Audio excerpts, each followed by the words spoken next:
Welcome, everyone. My name is Carlos Mancada, Director of Client Services at InfoReady. Thanks for taking the time to join us today for the Peer Spotlight webinar featuring our guest panelists from Indiana University of Pennsylvania, Hillary Creeley and Bethany Jackson. Hi. Hello.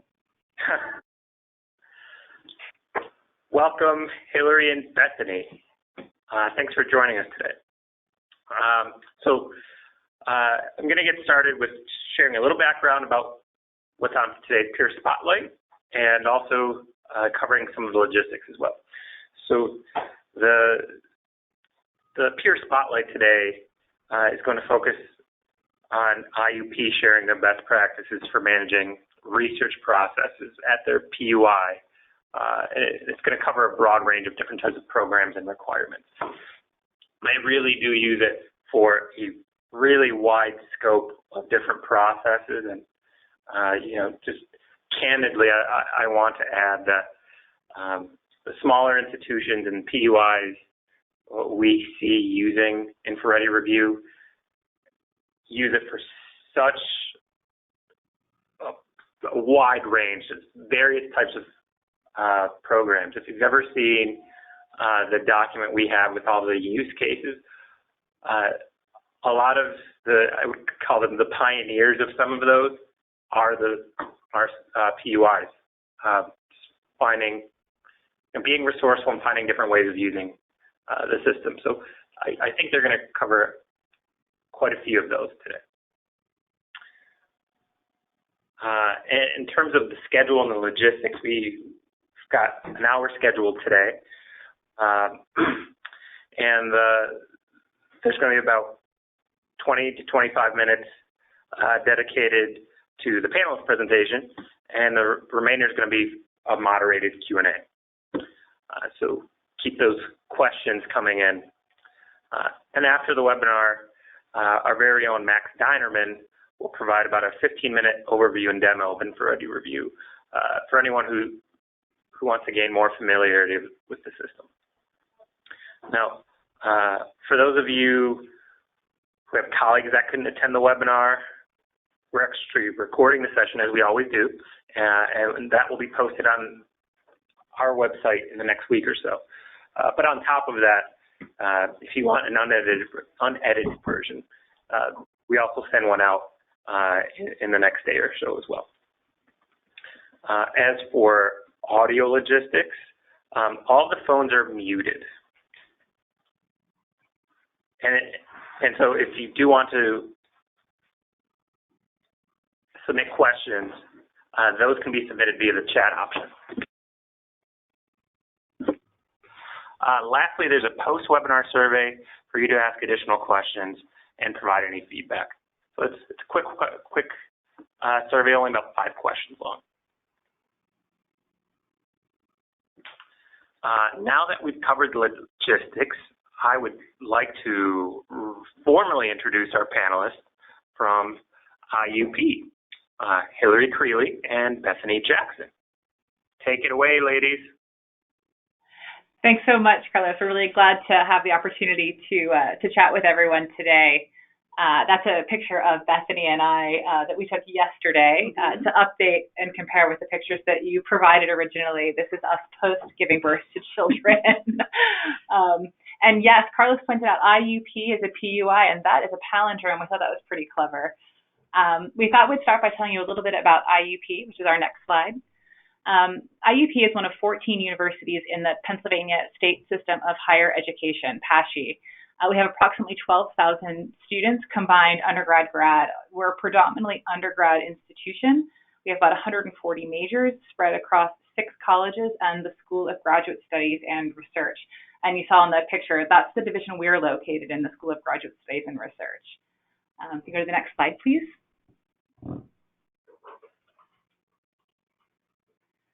Our unit, the School of Graduate Studies and Research, has 2 main foci. The first is to support graduate education, and the second is to support research, scholarship, and creative activities university-wide. This support kind of lumps into three main areas. First, we coordinate with our Office of Sponsored Projects, which at IUP is slightly unusual in that our Office of Sponsored Projects is a separate 501c3, and that's for legal reasons. We are a public, fully owned by the state of Pennsylvania university. So to facilitate some of the nuances in external funding, procurement, hiring, agreeing to different contracts, it's just easier for us to have our Office of Sponsored Projects be a separate entity. So our office coordinates with the Office of Sponsored Projects. Our office is responsible for research compliance, IRB, IACUC, export control, you name it, that's us, and also developing and implementing the policies for those. And the area that we'll really focus on today, the research development, this will be all the internal grants, our annual Scholars Forum, equipment maintenance, centers and institutes, all of the things that support our faculty and student researchers in doing research. And that is where InfoReady comes into play for us. The team here includes the Dean of the Graduate School, Randy Martin, myself, I'm Hillary Creeley, I'm the Associate Dean for Research. And I'm Bethany Jackson, and I am the coordinator of all the things we determined was the best description for what I do. Bethany is a Jill of all trades, so she really runs most of our software platform and is the main point of contact for our students and faculty when they have questions. The next slide, please. Yeah, so for us, InfoReady Review is one tool with many, many uses. As Carlos mentioned, at PUIs, we have to be super creative. We don't have a huge budget to support the research infrastructure, and we needed to find one tool that we could use in many different ways. And so when we thought about how we're currently using InfoReady, our uses lumped into 5 big categories. First, the most obvious use, I think that's probably the use the product was designed for, was to manage limited submissions to external grant competitions. We do a lot of faculty research support. Next bucket, student research support. Fourth bucket, our annual research symposia. And the fifth bucket, the other stuff bucket. And we're going to talk about to give examples of each of these 5 buckets, and then give a few tips for each one that we have found in using InfoReady. So I do the next slide, please. So first bucket, the limited submissions. Some funding opportunities, like the National Science Foundation Major Research Instrumentation, MRI grant, or the National Endowment for the Humanities, NEH Summer Stipends Program, only allow institutions to submit 2 or 3 proposals. And so we use InfoReady Review to solicit short pre-applications from interested faculty and then to select candidates to submit full proposals for our institution. And in this case, the proposals are reviewed by a panel of faculty and administrators that we've assembled to review them and pick the winners to move forward for our institution. If you could do the next slide, please. And so one of the pieces we have to manage is how we actually drive the traffic to InfoReady so that the faculty and applicants can locate the system. We have an integrated announcement system where we do a news post. It actually goes up on our website. It goes out in our IUP Daily, which goes to all faculty and IUP users. And within that, we're strategic in including links directly to the competition page so that our users don't get lost in the process of trying to find it, and then try to include as much information right up front in as clear and succinct a manner as possible, because we really want to make the experience efficient and easy for people to navigate, and InfoReady helps facilitate that as long as we direct them there clearly. Next slide. All right, our second big bucket of funding opportunities. These are, as you see in the list before you, all the different research support opportunities we fund internally.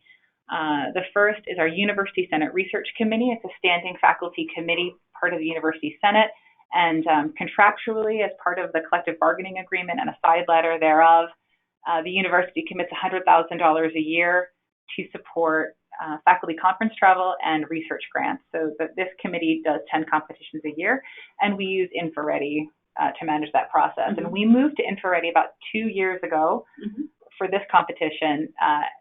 So we migrated from a paper-based process, and folks have been thrilled. This is definitely a much more efficient way to manage a competition that repeats 10 times a year with really no variation. Next big bucket, the Senate Fellowships. That's the same committee, and it's one competition per year for $3,500.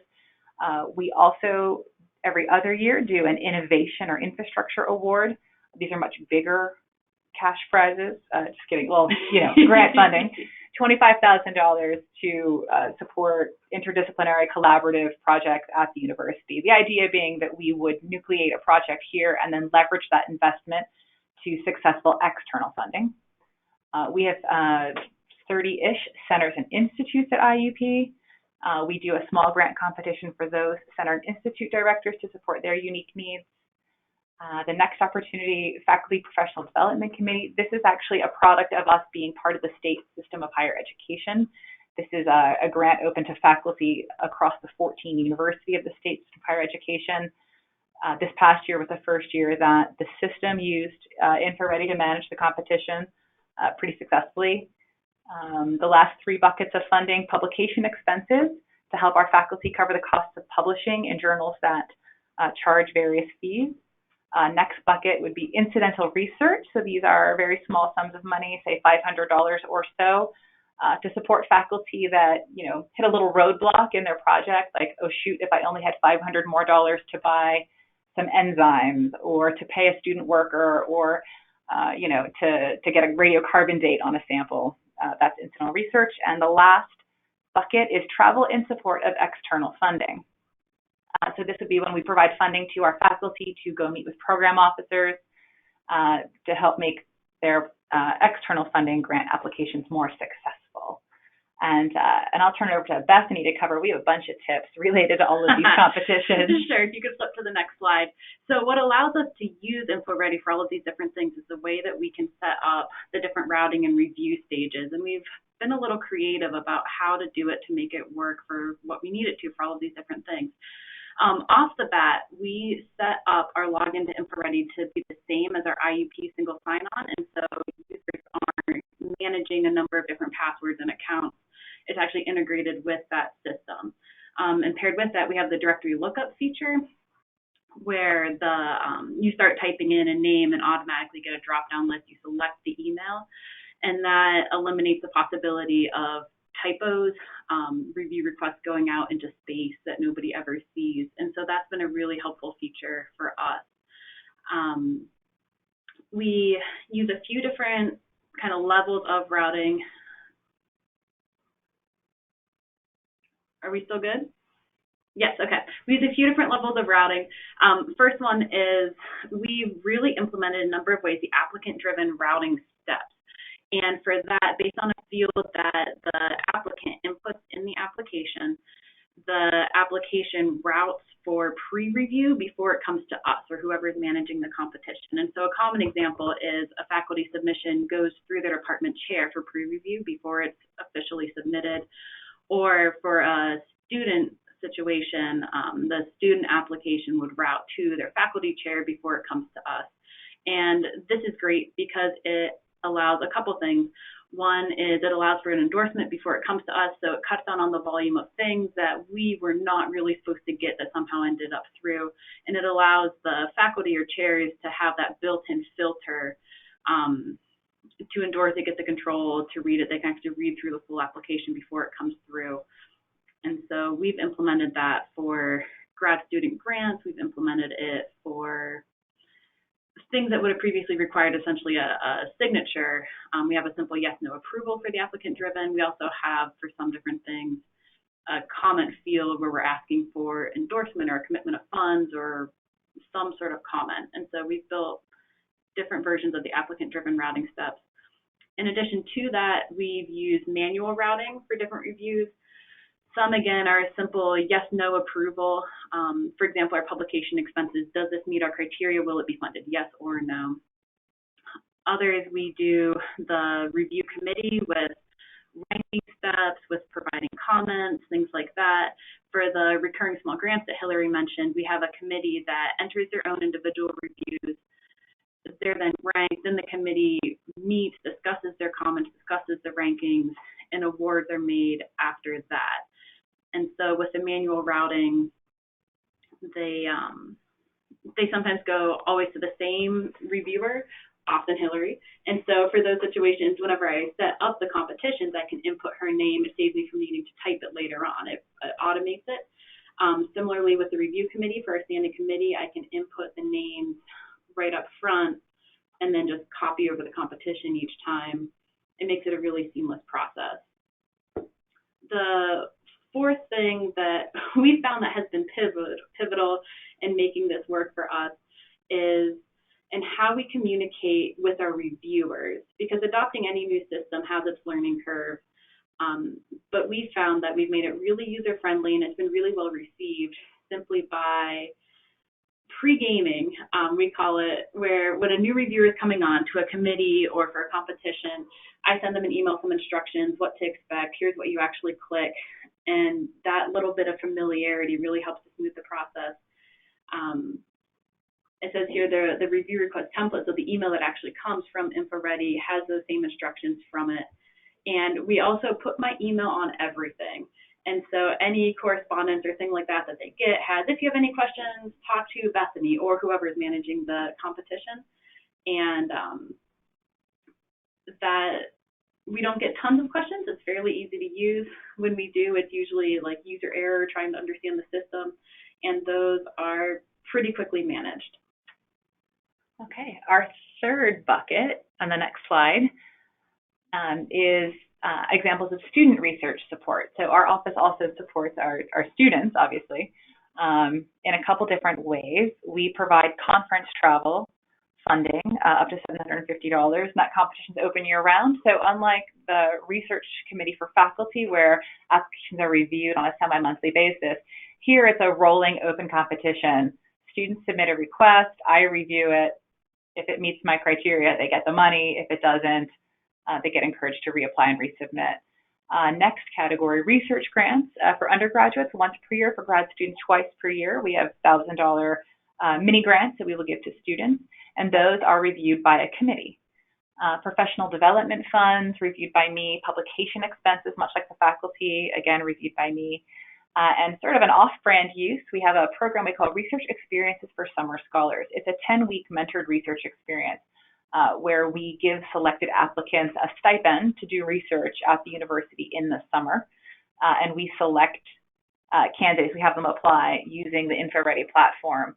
And that process involves a number of the functionalities of the system. It has a pre-review step, so student applies, lists who their mentor is, it routes to the mentor for a pre-review and endorsement before it comes to us. And then we, because we have all six of our colleges participate in this, when Bethany is administering the competition, she then routes it to 6 different research, depending on the student's discipline, routes it to the appropriate college review committee, and manages the competition that way. And we have a number of tips and tricks related to that on the next slide. In regards to our student funding in particular, we have, I think now we have all of our student research funding through InfoReady. And we found that that's really helpful for one-stop shopping. Students don't have to wonder, where do I look? What might I be missing? They just know over the past few years since we've adopted this, we've driven everything to, if you're looking for a competition, an application, funding, go to InfoReady and look there. And so we found that that consistency has been helpful. It makes clear communication. It builds the familiarity with both faculty and students. We love it because of the reporting possibilities. That's why it gets an exclamation point. Having all of that data just inputted up front in the application process gives us so many options with reporting later on, where we can quickly pull different data, and we'll touch on this a little bit later, so I don't want to spoil the surprise, but we're strategic in how we create our applications so that we have data that we'll need for reporting later on, even if we don't necessarily need it for the application review process itself.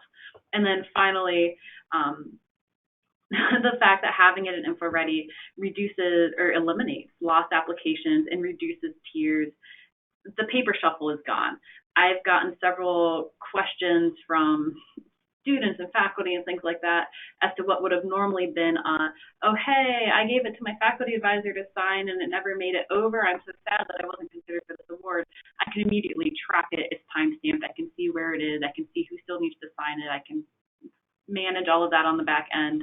And so just eliminating the possibility of lost applications in the paper shuffle has been a huge help for us. Next slide. Our fourth use would be for our annual research symposia. Their biggest is the Scholars Forum, which is an annual day-long research celebration where undergraduate and graduate students from all of the academic disciplines at our university are able to present their original scholarship. It's a super fun day. We hold it down at our convention center. It's a really terrific event. And last year we had, I believe, 150 or so student participants and additional... I think it's close to 200 total. Bethany's right. It's closer to 200 total students participate. Between presentations and all of that, yeah. Yeah, and that same number of faculty, mentors, judges engaged. And so we need to find out who all those people are and get them registered for the event. So we are using InfoReady as our abstract submission / registration system for that event. Again, the students decide they're going to participate. They input an abstract. They answer a ton of questions for us, which are actually not so important for the competition, but very important for us in terms of reporting, so we can track things like representation across the disciplines, first-generation college students. We can work closely with our institutional research team to see how we're doing. Do we have a diverse student population participating? All those good questions. Students apply, it gets routed to their mentor to confirm that they are eligible and they are presenting legit research. And then once it's endorsed by the faculty, it comes to us. And then from there, we're able to use reporting tools to export, lists and sort them, which then helps us in the planning of the event, grouping the posters by discipline, putting together the sessions, the talk sessions. All of those logistics are facilitated by having all this information collected electronically in an organized format. We also use it at a smaller scale for the 3-minute thesis, which is internationally trademarked competition. Grad students present their original scholarship to a panel of judges. They have just 3 minutes and one static PowerPoint slide to do it. So we've been using InfoReady to have students indicate their desire to participate in this event and to upload their static slide, and then build the slide deck for the pre-competition and the final competition. It's just been a really efficient way to collect information from our students and then to use that information to organize the event. We have a couple tips related to that on the next slide. Yep, the first one's about the pre-approval steps.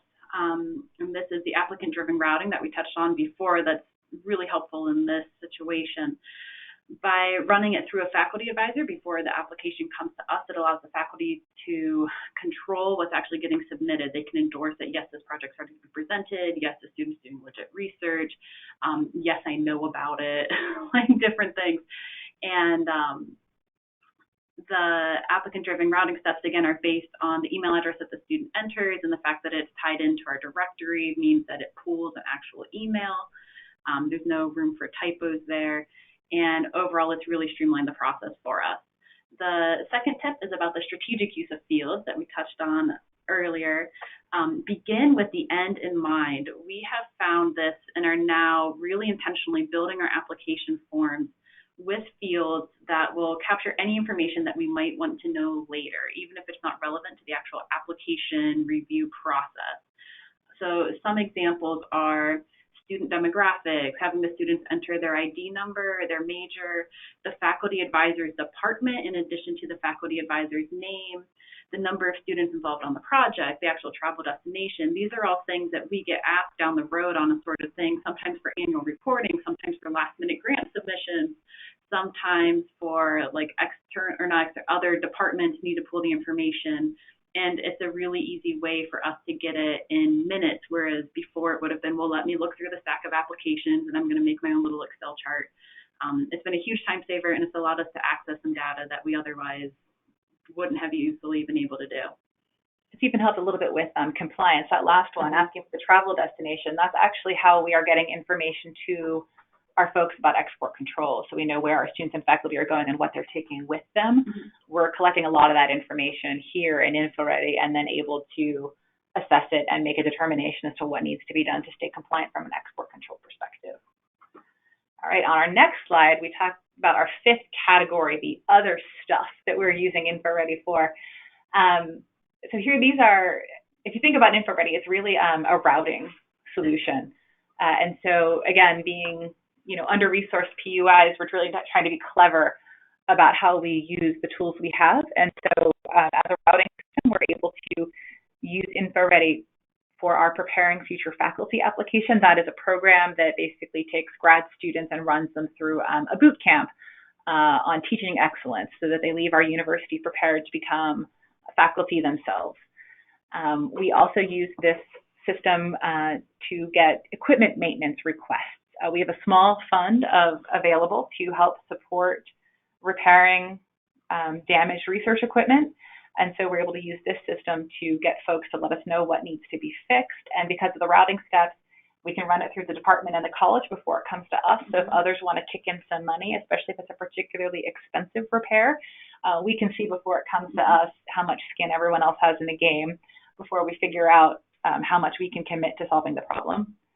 The next category would be graduate teaching eligibility. At our university, we have a process where all of our faculty can teach undergrad classes, but if you want to teach a master's or a doctoral course, or if you want to chair a master's or a doctoral thesis or dissertation committee, you have to be sort of certified as eligible to teach or do those activities. And so we're using InfoReady actually to get applications from our faculty and review them and issue teaching eligibility. And we don't do it at IUP, but we know a couple of our sister schools are doing some really creative things with InfoReady and using it for things like IRB and IACUC and other compliance committee work. So I just kind of want to put a bookmark in that we don't do it, but others do. It can be done. It can be done. On to the next slide. Some of the context for our use is we don't have other commercially available routing solutions, so we try to use InfoReady Review for everything that we possibly can. Collecting information, signatures, approvals, keeping records for reports. We've really tried to move everything into InfoReady that we can.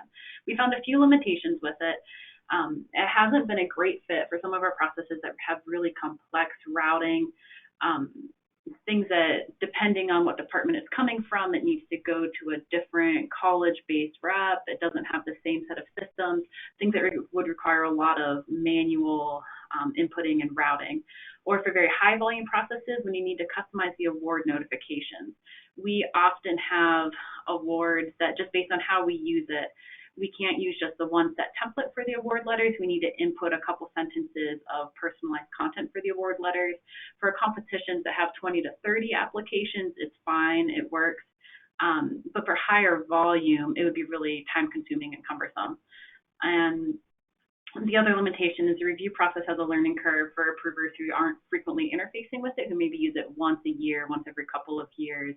And so there's a little bit of additional support that we need to provide reviewers and approvers in that category. Next bullet point, and then for context, we additionally use some other systems for different things. We have homegrown in-house I-forms for some of our routing. We use Kawali for external grant submissions. We use IRB Manager, Moodle and D2L for IACUC, but as Hillary said, we're looking to move it into InfoReady. And then we also have some external Excel and Access databases and spreadsheets that we still maintain as well. Next slide. Okay. In case anyone was wondering how we're funding this or sort of what the overall economic picture looks like at IUP, for 18-19, our sponsored projects expenditures were around $12 million. And when we do our NSF HERD report, the expenditures we can report there are approximately $6 million. We haven't finished our report yet, obviously, this year it's not due yet. And why the big discrepancy between the 12 and the 6? A lot of the sponsored projects we do here at IUP wouldn't meet the NSF definition of research. They are service-based. For example, $1 million from the Department of Labor to run an OSHA consultation project, or $1 million from the state of Pennsylvania Department of Education to train VOTEC teachers. The budget here within the SGSR is approximately $5.4 million, but don't get too excited because of that, $3.7 million is in graduate assistantships. A large part of the remainder covers personnel, salary, those kinds of things. The indirects that we get here in the SGSR, we have an F&A distribution model when sponsored projects are allowed to charge F&A, and we only charge on salaries, wages, and benefits here at IUP. We are not modified total direct costs. We get a small share of the indirects. So typically a given year, it's about $100,000. And we use those indirects to fund software like InfoReady Review, to fund those big innovation awards I mentioned earlier, the $25,000 awards, and to support the equipment maintenance fund. Other sources of funding for our initiatives, the faculty support initiatives, are funded by a collective bargaining agreement side letter. That's the $100,000 I mentioned that covers the University Senate research grants. But the remainder are covered out of our graduate school operating budget. And the student initiatives are funded in part by the grad school operating budget and also by student fees, which come to the grad school, are included in that $5.4 million budget. And here we're talking about $250,000 in student fees each year that come to the graduate school to support not just graduate students, but also undergraduates in their research. And on the last slide, we talk about the return on investment, how we track expenditures and report on outcomes. So as Bethany mentioned earlier, one of the biggest things we learned early was to be strategic when you're setting up the competition and make as many fields as possible fillable rather than in uploaded documents, because the fillable fields are reportable. So I could ask you to upload a narrative, but then I have to read the narrative to extract the information from it, and it's doable, but kind of a pain in the butt. Much easier for everyone involved, really, if it's a fillable field, and I just simply ask the question, you know, where are you going? How many students are involved? Did you get a publication out of it? The other kind of advantage we found is some of our reviewers were having trouble opening the Adobe PDFs that were attached to competitions, and it's a really easy glitch to solve, but we eliminated the frustration by having as many documents as possible just imported in as just text fields rather than as an uploaded PDF. The downside of that is you got to watch for word limits, because obviously the text boxes have a limitation. And last, I mean, budget templates, they have to be a separate upload. There's not a tool when you're building your competition that can really easily be sort of like handle the grid and numbers, like to be like a budget worksheet that auto sums, you know, your rows and columns to make sure everything adds up. So we mark that as an InfoReady wish list. But for now, we're using a separate budget template that folks have to complete and upload. We do have them also input now some of their budget information in the application as well, so that, again, for those reportable fields, we have it in a snapshot. Exactly. The recipient reports, we're using the progress report tool to collect final project details, and we're collecting that, like I said, in fillable fields so that we can kind of combine that with some institutional data collection and use that to make strong arguments for how we're using the university investment and what our return on investment is and what the impact of our homegrown, internally funded research is. And that's really compelling when we're also reaching out to external stakeholders for funding, that we have a clear picture of the resources we're committing and what our skin in the game is and what our return on investment is. I think it makes us more attractive to external funders because we have a clear picture of the supports we're providing and what the return is. And then the last bullet for us was how are we using the report spreadsheet? We use it a bunch of different ways. So for our committees that meet face-to-face, having the report spreadsheet gives us an organized way to facilitate that conversation about which projects should be funded and not and why. We use it for our division, our SGSR annual report. We use this information when preparing our NSF HERD report. We use it to help our faculty when they go up for tenure and promotion, because we're tracking all this information. So faculty will often ask us, hey, you know, I got a small grant. Can you tell me more about that competition? And we can say, yes, you know, you were one of 3 projects funded in a pool of 20. You know, you were one, there were 3 were funded from your college. We can give them a lot of details that tell them about all the competitions and where they kind of ranked in it. And last but not least, the report spreadsheet was incredibly helpful when we're pursuing external grants. We just submitted as a university to the NIH Sponsored Projects Administration Development Grant opportunity, and that required a huge amount of institutional data. They really wanted us to paint a picture of our university and what our research infrastructure looks like, and we would not have been able to do that in any kind of efficient way without the reporting tools, because we were basically able to pull very quickly get the number of participants and the breakdown by major and total funding. And because we're asking demographic information, we could then compare that to institutional demographics. So we could say, yeah, actually the number of STEM undergrads applying to participate in our research experiences program is not different than our overall institutional diversity or lack thereof. So anyway, those kind of comparisons are much easier when you have a report spreadsheet in hand. And those were all our last slide, which is just to say thank you for joining us today and chatting with us and listening to us. If you have any questions, we look forward to seeing your questions in the chat box. And you can also reach out to one or both of us. Our contact information is on the screen. Thanks so much, Hillary and Bethany. That was very informative. We do have some questions already. As they mentioned, if you have any questions about what we've been covering here, please submit those questions in the chat box. So first question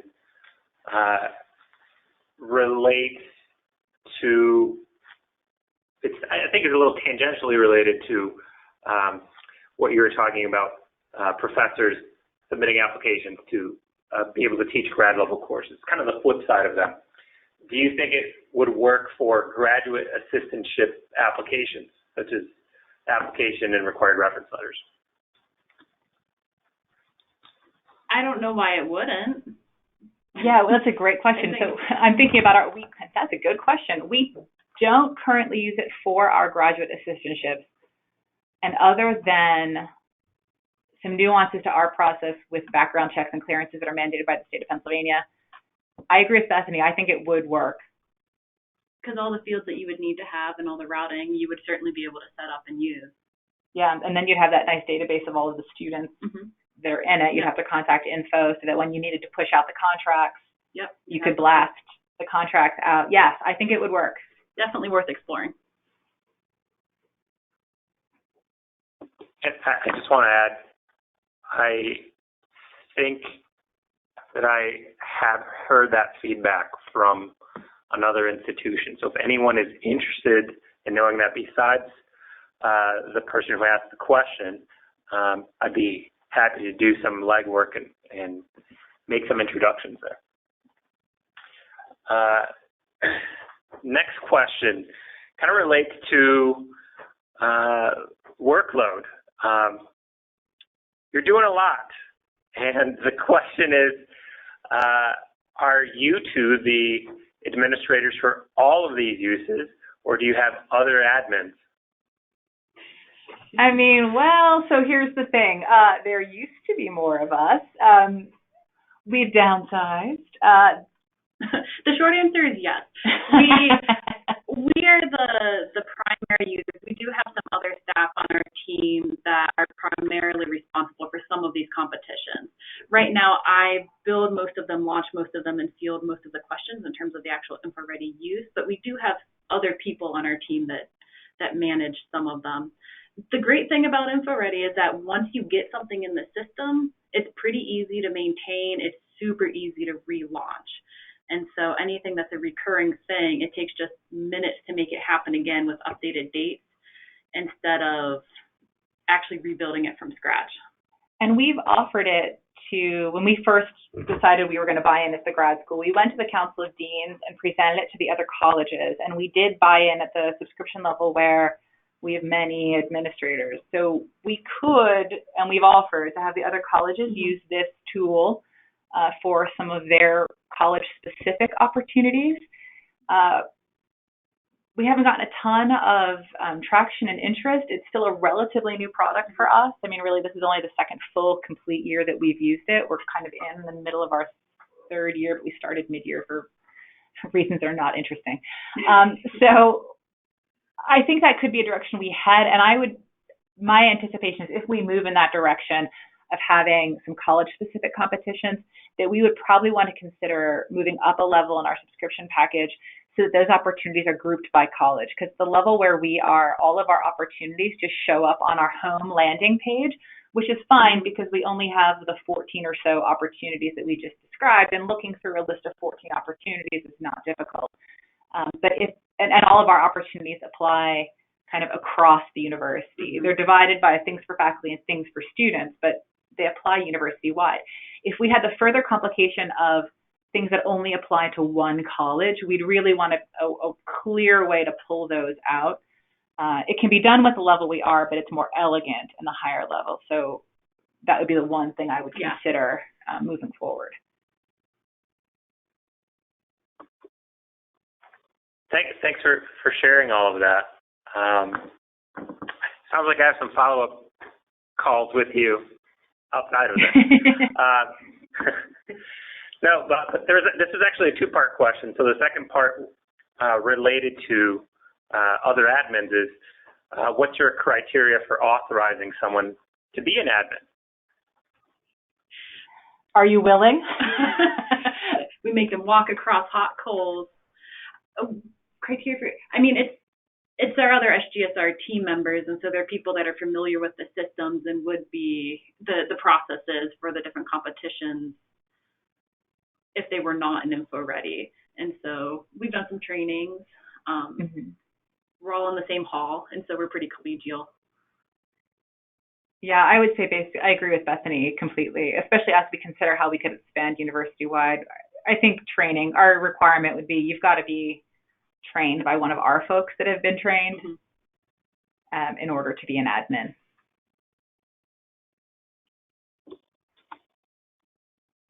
Thank you for that. I've heard similar experiences at other institutions as well, so similar policies. So another question, and this relates to the symposia, all the symposia you run. This is very plain. How are you using the system for the research symposium? I think some of this might be for like the day of. Well, so we are using it like at the front end to collect all this information, like the project title, the abstract, who the faculty mentor is. In the weeks, so the competition ends, we've got all the people that are going to participate. In the week between when the competition weeks, plural, between when the competition closes and when the event happens, we're using that database to plan the event. So we're extracting the title and using that to make a program. We're extracting the departments, and the student's major may not be the topic of the presentation. And that's why we ask for the faculty mentor's name and department, so that when we're assigning judges, because that's again how we use some of the extracted information to assign judges, that way we get judges with the right disciplinary expertise. On the day of the event, we are able to search it for all that, 11th hour information, what room is my presentation in, who am I co-presenting with. We extract, of course, the names and the some other information to make the name tags, like do kind of a mail merge thing and print out all of the sticky name tags. Basically all the logistics that go into running an event like that. We aren't using it for like surveying the participants or judging, getting the scores from the judges. Instead, we're using Qualtrics for that, which is probably, we could have listed as another product that we use in combination with InfoReady. Qualtrics is the survey tool that IUP uses for all of its research surveys and just surveys in general. I mean, you could use others, SurveyMonkey, there's some free stuff out there, but we use Qualtrics.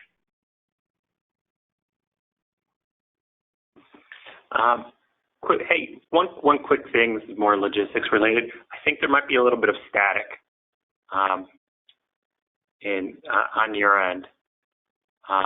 So if there is any more static, I may interrupt you and ask you to repeat a certain part. Sure. Thanks for going into detail on how you manage research symposia. Very helpful. Now, Here's another question. This relates to one of the wishes/limitations you brought up. And this relates to budget templates. So the question is, what is the issue with budget templates? Can a budget in Excel be uploaded into InfoReady? And do you do that? Yes. Yes. Is the short answer. We do, most of our budget forms are actually in Adobe Acrobat Pro, and there's zero issue with uploading a budget form. What we would love to have happen in an ideal world would be not to need to have that budget uploaded, but rather to be able to have a nice little table grid right in the InfoReady application itself where we can input the numbers so that we don't need to do the upload. But there's zero issue with uploading something. Pure laziness on the part of me as a reviewer, because it means I have to click on it sounds dumb, but it means I have to click on the PDF and open it and wait for it to open, and then have it sort of side by side on my monitor with the rest of the application, and then the budget is next to me. Whereas, again, pure laziness, if it was in the visual screen of the competition itself, I wouldn't have to open that separate PDF. It would just be right there in with the other information submitted by the applicant. And when we're talking about just looking at one application, it's no big deal. But when you have to look at 100, it's just more time consuming. It would just be more efficient. Plus, reportable fields. Sure. You know, we could ask if it was collected as a field. I could run a report and ask, you know, how much funding did people seek for student wages? That's one of our standard budget line items. That would make it another reportable field, whereas right now it's in a standalone PDF and we just don't report on it. Sure. And there's an unbelievable number of highly credentialed people that struggle with uploading PDFs that we've encountered and then opening to read. And so it would be just a way to streamline it for us.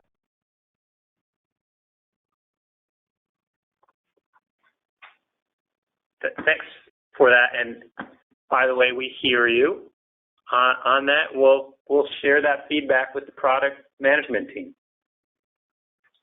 Thanks. We appreciate that. No problem. So another question we have here is, have you used the system for FCOI for each proposal and annual? So I don't know what FCOI, I might be outing myself. I don't know what that means, but you might. Was it F as in financial? Like financial conflict of interest? You know what? That makes complete sense. So we don't, but you could. This would actually be a great way to collect FCOI information, because that really only for us becomes relevant in our externally funded projects, and we use PUI as our product for routing proposals that will seek external funding. Our financial conflict of information is collected in that system, but I see no reason why you couldn't collect it in this system. I can easily imagine how I would set that up. It would work perfectly.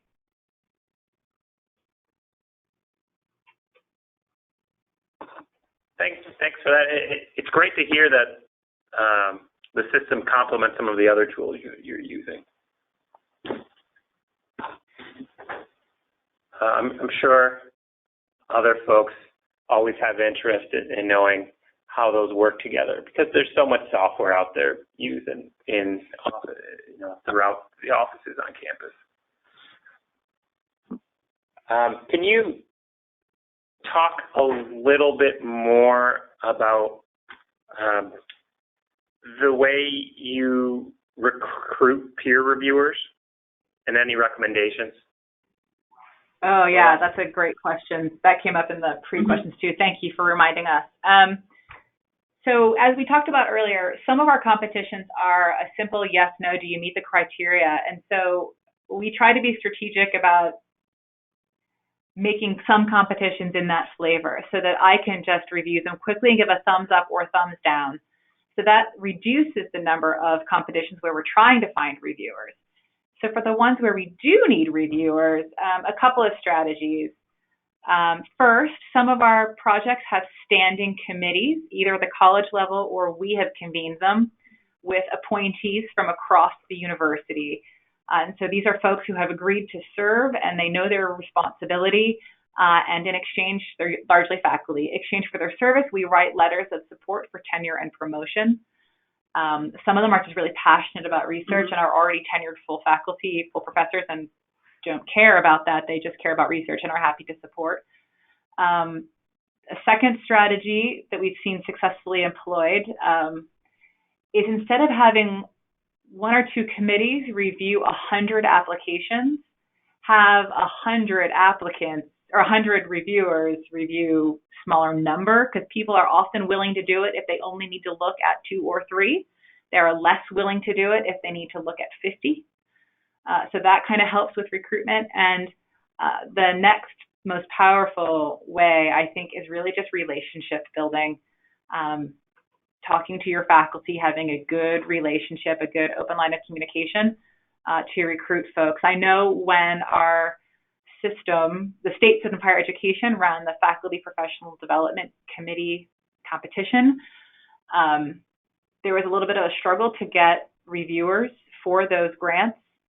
At the 11th hour, they asked each university to help, and we didn't have a hard time drumming up reviewers because I was able to go to our faculty and say, hey, look, I really need an anthropologist because that's the expertise they need. You only have to review 2 applications. Can you please do it within the next 48 hours? And I had lots of people step forward and volunteer. And I think that was a combination of a good relationship with the chairs and the faculty, and that the ask wasn't super onerous. It was just a small number of proposals. Those are some good tips. Thanks for sharing those. From our experience, the feedback we've heard is people are always looking for new strategies on recruiting reviewers and maintaining a reviewer pool. So that's helpful. We've got a question that relates back to something you brought up during your presentation when you were presenting the system to the dean to get buy-in. So the question is, how long does the setup usually take once an institution decides to move forward with the program, and how long did it take to move forward? It was fast. We were implementing, because we're crazy here, we like to do a lot of things at once. So we were implementing InfoReady at the same time as IRB Manager. So just for comparison, InfoReady took a week, and IRB Manager took a year and a half. So it was very, very quick. I think it took us longer to get our marketing and communications division to give us the correct IUP logo and Pantone color number than it took to actually set up the system. It's a real plug and play system. I mean, we had one element that was custom developed for us that's now, I won't even bother going into detail because now it's standard and offered to everyone. That took a little bit of time, but InfoReady was great in working with us and mapping what we wanted, giving us a timeline for when that customization would be built, beta testing it, and delivering it to us exactly when they said they would, plus or minus a week. So it came on right exactly as we expected. The customization worked exactly as promised. It works so well now, everybody uses it. And it was fast, it was real fast. And then it's on you as a user to start building your competitions, but there's a huge support network out there to answer your questions. We've had no trouble getting a hold of the support team when we've had questions. Yes. You guys are the best. Yeah, so we've been able to build competitions. And once you have a success with the first competition, you see how straightforward it is. And once you've got a couple of template competitions in there, Bethany's actually our second team member to come on with InfoReady. Our first team member kind of just got in there, built a bunch of competitions, taught Bethany how to run them and how to use them as templates, and build out from there. And now Bethany's our lead and has just run with it. Well, and also in terms of implementation, we didn't start like with everything in InfoReady. We've been gradually migrating things over kind of sequentially. And the more things we have in InfoReady, I think the easier it is for everybody to use because they're much more familiar with it. And so there's very little resistance whenever we say, oh, and this thing is now migrated to InfoReady, because there's just that base familiarity is there. Yeah, I very much agree with that. So the first thing we did, the first competition we used was actually our student research forum. And that was strategic because we figured our students are pretty fearless about technology. So we got them in there using it so that 6 months later, when we moved a faculty grant competition into InfoReady, the faculty couldn't say this is impossible because they know that their students had already been in there and done it successfully. And so there was a little bit of peer pressure that way. And Bethany's right. I mean, it's sort of exponential. Once you have one or two things built, your user base is familiar and comfortable, and they start to look there and they know how to use it. And so rather than have many products, in a way, it's been great to have just one where we shove everything because it works and it's easy to use. It also makes it easy for us to track what's going on because we can find everything in one spot.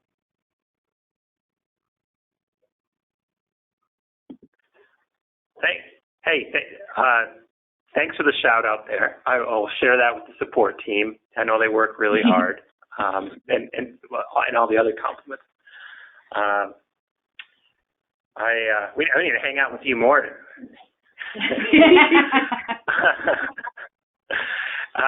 So we have a couple questions related to different types of uses. So the first one is have you ever seen InfoReady used for institutional form signatures and approvals to get away from paper approval processes? And their example is financial forms like a course release approval or additional compensation form.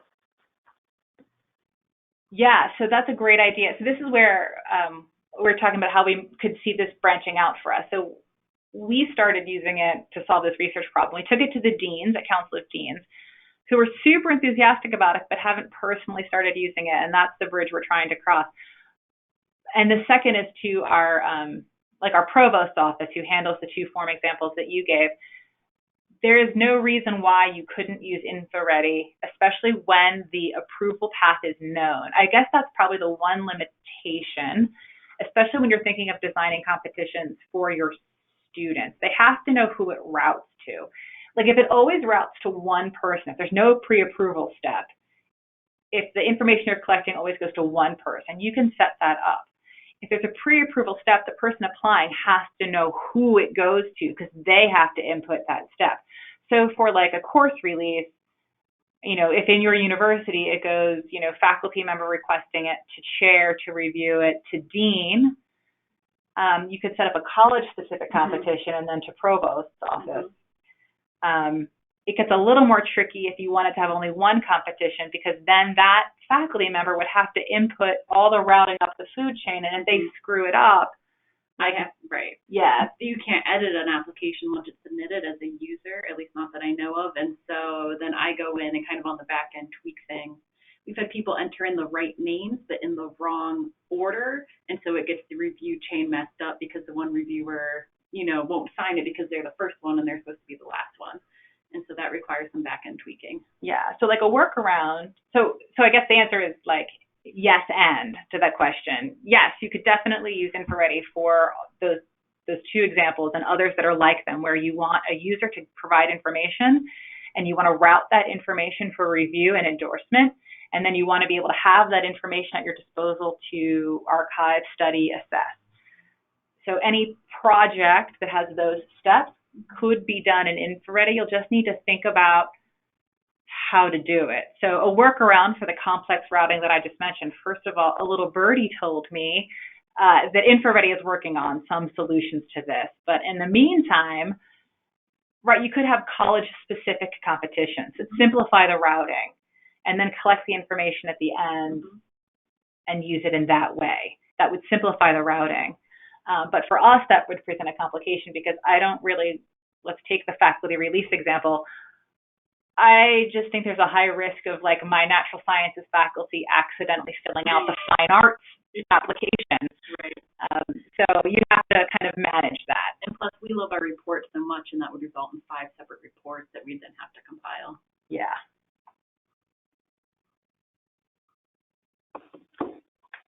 Thank you. Very informative.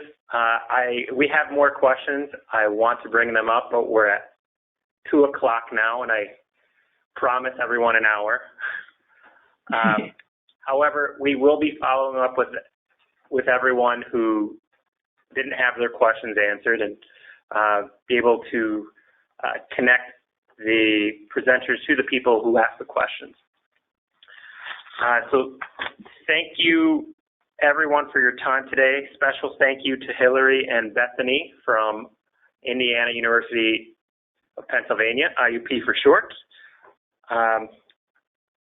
As I mentioned, these extra questions, we'll be answering them offline and connecting folks. The session today was recorded and will be posted to our website in the next week. Also look for an email with the unedited version in the next couple days. For those interested in viewing a demo and further discussion of InfoReady review, please stay on the line, and Max Dinerman will begin momentarily. For those leaving, thanks again. Enjoy your day, and please fill out the post-webinar survey.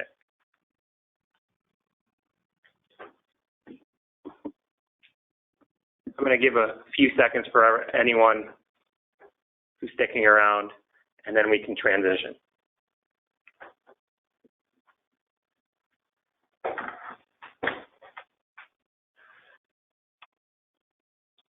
Okay, Max, are you ready? I'm ready. Thanks, Carlos. And thanks everyone for joining us today, and thanks especially to Hillary and Bethany. That was a great presentation, and it actually sounds like you guys should probably be doing this demo based on how creatively and broadly you use the system. So thanks so much for sharing that with us. So yeah, what we're going to do now, as we do after all our webinars, is just do a quick kind of 15-minute overview demo of InfoReady Review from a very high level. If you're interested in seeing more after this demo, please feel free to reach out to us. We'll show my contact information at the end here, and we can schedule a kind of one-on-one demo as well if you're interested. All right, so the screen we're looking at right now is called the home page, and this is the home page of my InfoReady Review demo site. So you'll notice that everything in my demo site is branded for InfoReady. And what this home page is basically a list of different submission opportunities, or RFPs. So these could be limited submission competitions, internal funding awards, some kind of application process associated with research symposia. Yep. Are you speaking? I am speaking. Max, we can't Carlos, hear you. can you hear me? Carlos, can you hear me now?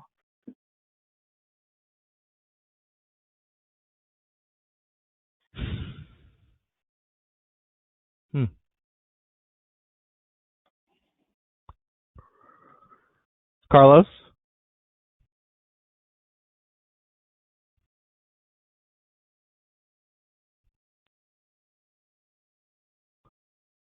Okay, so it sounds like at least some of the folks on the call can hear me.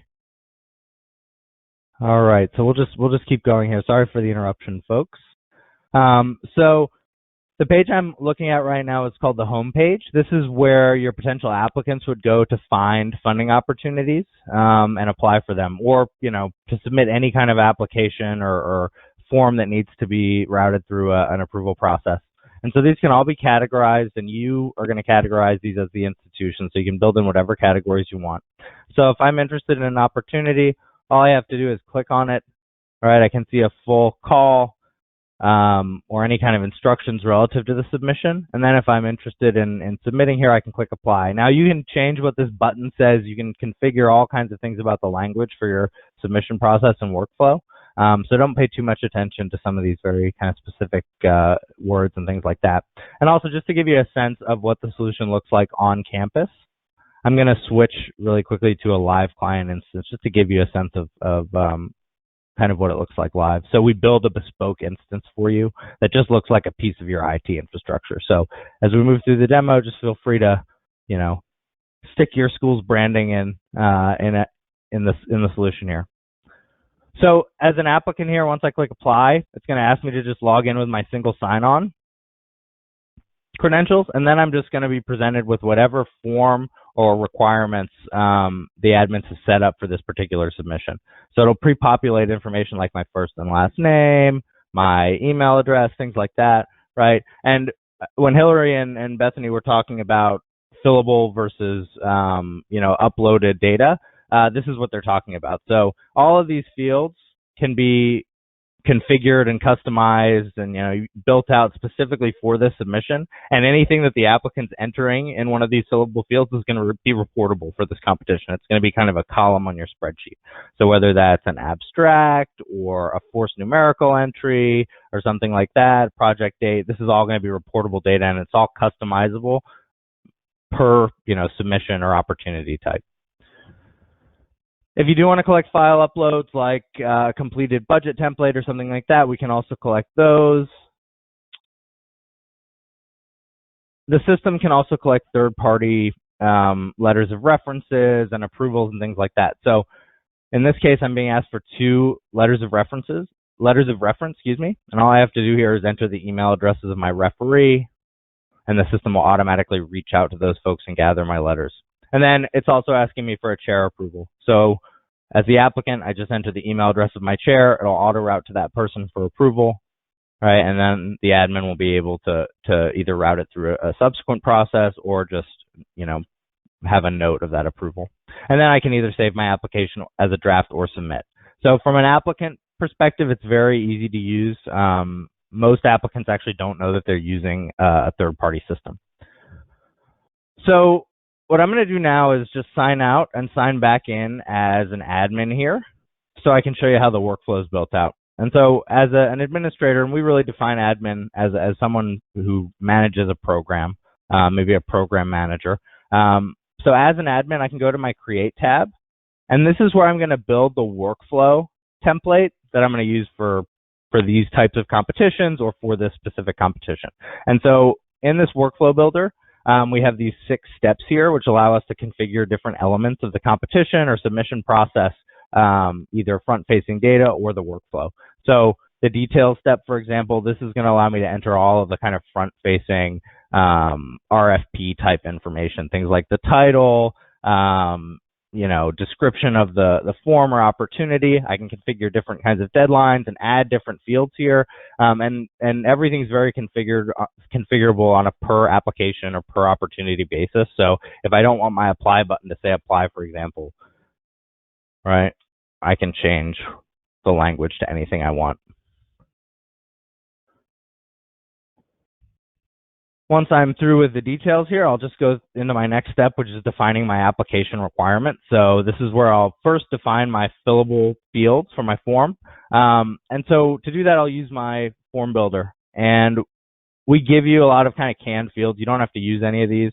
If you don't want to use the field, you just click over here to exclude it. You can also make it optional or required. And then if you want to add any other requirements or fields, as kind of fillable data here, you can just click add requirement, and then you can add requirements of a number of different types. So we can ask for a date, we can build a multiple choice question, have a forced numerical entry, text box, text field, yes, no, or multi-select. So it's very easy to build out whatever custom fields you need here. And again, these are all going to be reportable, even if they're custom and they're specific to this application process. We can also ask for supporting documents. So if we want to ask for a CV, we just say, please upload your CV, right? And we can make any uploads required or optional. If we need a pre-routing chain, like a chair approval or dean's approval or something like that, we can set up to 10 distinct pre-routing stages to pre-approve these applications. So if I want to set up a chair approval step, for example, I would just title the step, and then I'll just tell my applicant, please enter the email address of your chair. And that'll just appear as a field to the applicant. We can configure reference letters in a similar way. We can set limits on the number of reference letters we'll accept, and we can choose whether or not the applicant's going to be blind to those. We can, determine whether we're going to allow co-applicants and what information to collect about those co-applicants. And then we can actually have our applicants tag their applications to keywords from a list of keywords that we as the institution have developed. And this gives you another level of searchability and reportability based on your institutional terms. So once we've filled out our requirements, we'll build out the different steps in our we call it routing steps, but this is really kind of your merit review process. So you'll notice that the chair approval step that I built in there is already pre-populated as kind of an automatic applicant-driven routing step. So if I want to add another routing step, so if I need to send these applications through a committee once they're approved by their chair, I can make another step. I'll call this committee scores, and let's say it's a 3-metric rubric. I'll select now a 3 comments and ratings combination, and now what I can do is go down and this is actually the rubric that reviewers who are assigned in this step, these committee members, are going to see kind of side by side with the proposals or applications that they're assigned to review. And so since I selected 3 comments and ratings combination to mirror my 3 metrics, now what I can do is just go in here and configure those metrics. So maybe my first metric is broader impact, and I want to tell my reviewers, please score from 1 to 5. All right, and then I would just edit my range from 1 to 5. And so now we just go down the rubric here and create the rest of the metrics. We can do up to 20 metrics per rubric per step, and we can accommodate up to 20 steps per application process, which is a number I hope none of you will ever hit. We can also configure different routing and privacy options on a per routing step basis. So if we want to run steps concurrently, or if we want to pass reviews from one step to another, or unblind reviewers in one step, you know, to the identities of the applicant, et cetera, we can do all those kinds of things here very easily. So the next step would be notifications. I'm not going to go too deep into this one right now. This just allows you to configure and customize all of the auto emails that the system's going to send for this application process. Things like we received your form, or we received your application, or you've been assigned something to review. You can customize all those messages if you don't want to use the default messaging. And then the last thing we can do is actually set up what we call progress reporting. But what this allows you to do is set up any number of feedback loops from your awardees who you're ultimately going to name in this competition, for example. And so what you'll do here is set up, you know, a fillable form with any fields that you want, just like we did for the requirements phase. And everything here can be changed as well. So if I want to call this my year 1 ROI report, right? And then I want to know, you know, did you have fun? Right, everything's really configurable, so you can get whatever fields you need here. And again, you can add your own fields, ask for file uploads, and you can even build out other versions of this report to go out at different times. So once you actually name awardees in this competition, the system's going to ask you when you want these reports to be solicited from them and when you want them back. And the system actually tracks and holds all of that data forever. So it makes it very kind of referenceable and easy to use. So the last step here is we can either launch this workflow as a competition, we can save it as a draft, we can save it as a template, which means that we can save the whole workflow as kind of a template that we can reuse over and over again. So if you're running the same competition over and over, or if your competitions have similar requirements and routing processes, you can save as much or as little of these workflows as templates as you want. And we can also set a launch date, so we can actually set this competition to launch anytime in the future. So the last thing I'm going to show you here is once these applications come in, what's it going to look like to the admin, and how are they going to manage it? And so to do that, I would go to my management tab, and it's going to show me here all the competitions that I have access to manage as an administrator. I happen to be a super administrator in this version of the system, so I can actually just search through and find any of these awards to manage. So if I'm in my Fund 85 award, for example, this is kind of the cockpit of my management of the review process for this application.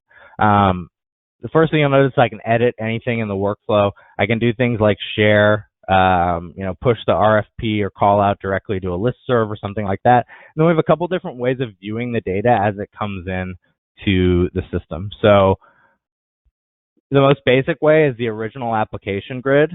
And what this is showing me is all the applications that have been submitted here, who the applicant is, and where each application is in whatever routing or review process I set up to vet these applications. So our first step was a chair approval.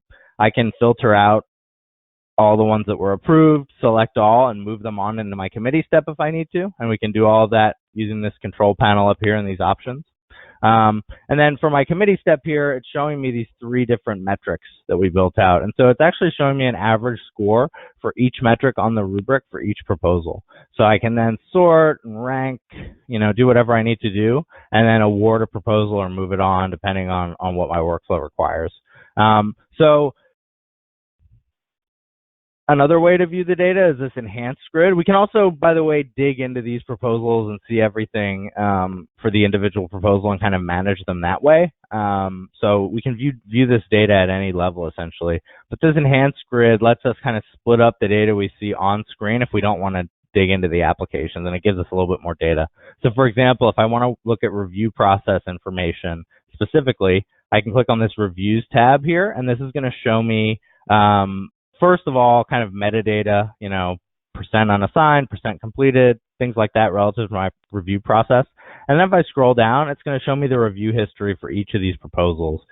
So for Faro Mancha's proposal, for example, I can see all of the reviewers that are overdue here. I can see exactly where the proposal is in the routing process.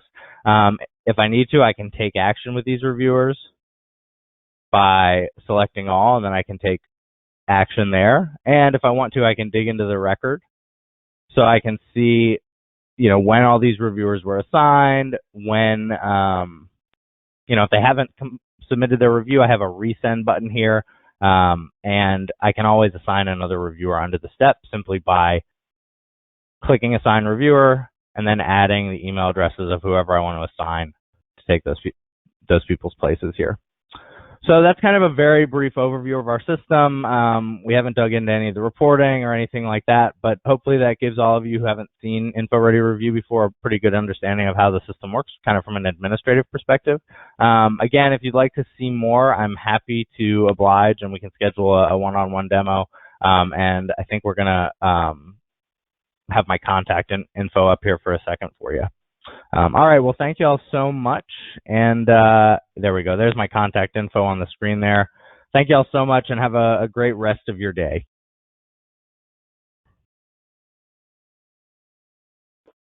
Yes, thanks, Max. Reminder for everyone who's still on the line, when you log off, there will be a post-webinar survey. We'd be very happy if you fill that out. And for anyone who wanted to get connected to the presenters or had questions that we weren't able to answer, we will cover those. So thanks again, everyone, for your time, and have a great day.